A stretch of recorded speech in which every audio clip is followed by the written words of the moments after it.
Quiet.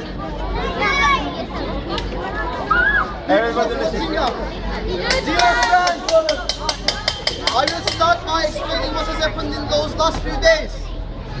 On May the 27th, crowds of demonstrators gathered in a park near Istanbul's main square, Taksim Gezi Park. They were peacefully protesting the Justice and Democracy Party government's plans to destroy the park and replace it with a shopping mall. Police staged consecutive raids of protesters, using excessive amounts of tear gas and unnecessary use of violence, but protests have grew in scale. Now they are attacking hospitals, houses,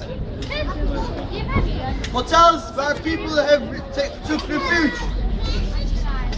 A peaceful sit-in against the government plans to demolish the park was met with a brutal police crackdown, igniting the biggest anti-government protest in history of Turkey. Unfortunately, the Turkish media decided to stay silent on the protests. They all collaborated with the government and have not covered the resistance righteous cause. Whenever they covered the events, they have used their power to they have used their power to show the events in government's favor. In a couple of days, the protests have spread from Istanbul to Ankara, Izmir, and now all other cities all over the Turkey. The police has used continued brutal and relentless attacks. Since the beginning of protests, the police has used water cannons, tear gas against unarmed demonstrators and injured people. They have even attacked dead people who are going to be buried. The streets all over the Turkey have been turned into battlefields. Thousands have been injured and hospitalized. They are using chemical weapons. International human rights organizations say thousands of people have been arrested and injured in demonstrations in towns and cities. Moreover, loads of people have died since the protests have begun.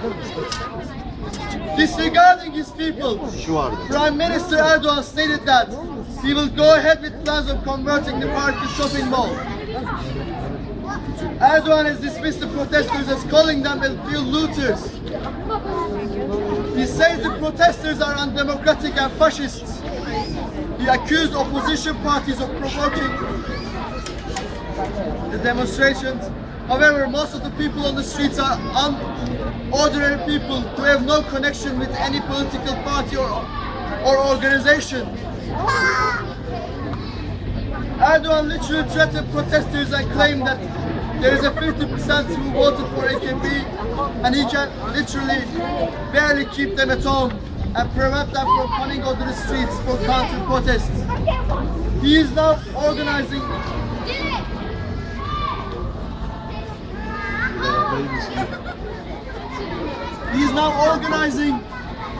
meetings and demonstrations all around the country, and